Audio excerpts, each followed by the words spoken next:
In this mini lecture, we'll be looking at Chapter 12 on managing individuals and a diverse workforce. Here are the learning outcomes for this chapter. You may pause here to read them if you wish. Diversity is defined as a variety of demographic, cultural, and personal differences among an organization's employees and customers. It's important to note that diversity is not affirmative action and that diversity has many benefits for a business and an organization. Affirmative action is purposeful steps taken by an organization to create employment opportunities specifically for minorities and women, whereas diversity's focus is much broader. It's not just on minority and women, but on demographics, culture, personality. Affirmative action is usually very intentional, whereas diversity doesn't always have to be intentional. It can organically happen.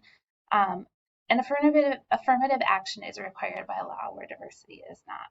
So the purpose of affirmative action programs is to compensate for past discrimination, prevent ongoing discrimination, and provide equal opportunities for all. So your book notes that diversity just makes good sense.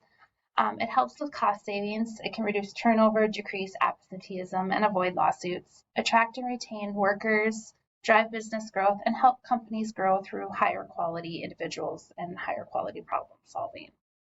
And I think these will kind of be shown as we continue on.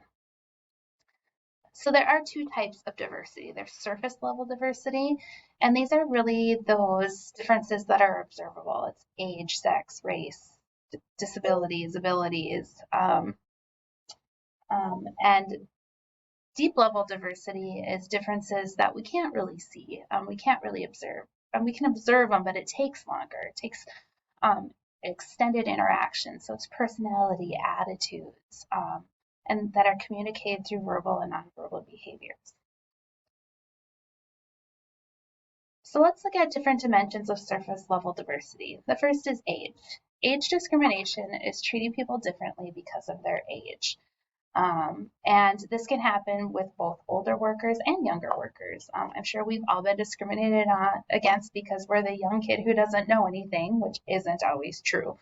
And sometimes older people in the workforce are discriminated on because they aren't as up to date or they get paid too much, etc. And so to combat this, companies need to recognize it. They need to eliminate those false perceptions and then provide training.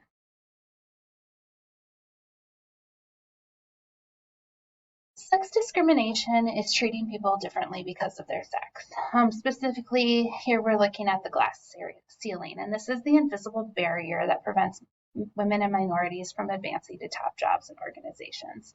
And studies show when men and women perform their jobs equally well, men receive 14 times the rewards in terms of salary, bonuses, and promotions. And so it's really important that we implement strategies to make sure women have the same opportunities.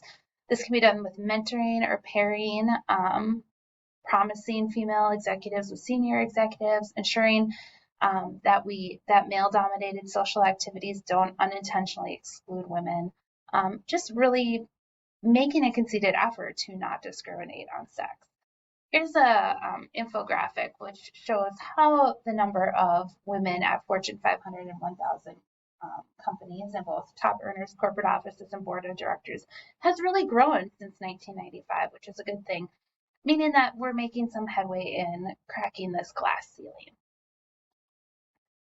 Next, we talk about gender, and gender includes sexual orientation,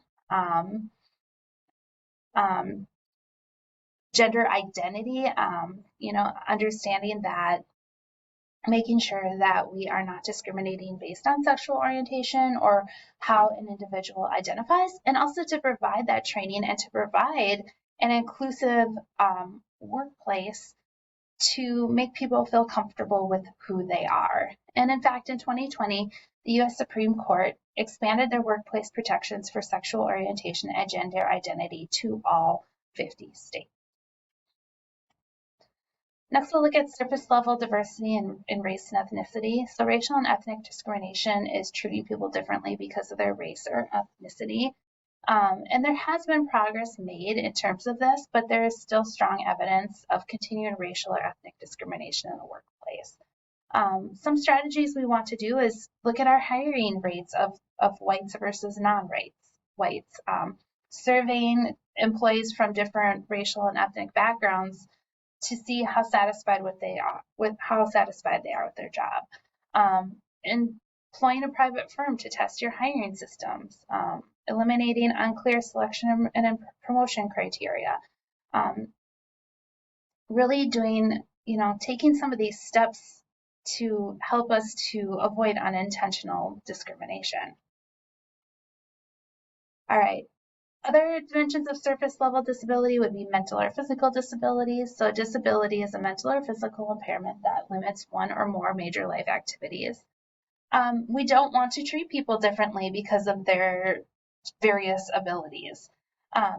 We talked about in Chapter 11 that companies need to make reasonable accommodations for disabilities, and that people with disabilities perform their jobs just as well or better than people without disabilities.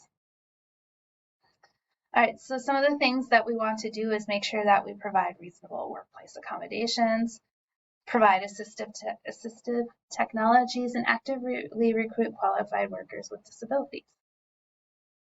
So deep level diversity is really only can be learned through extended interactions.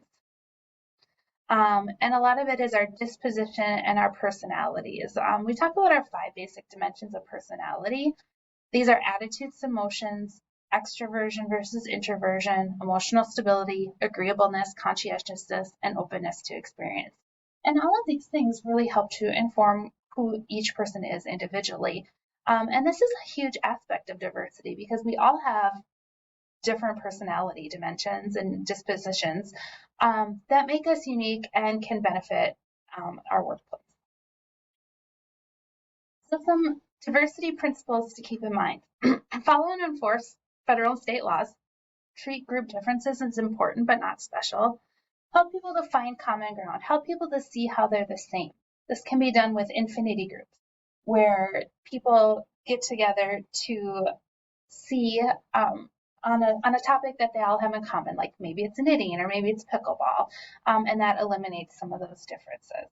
You can also tailor opportunities to individuals rather than to groups, maintain high standards, and then always solicit feedback, even if it's bad or negative or what you perceive as negative, because we can learn from those situations and help to improve them.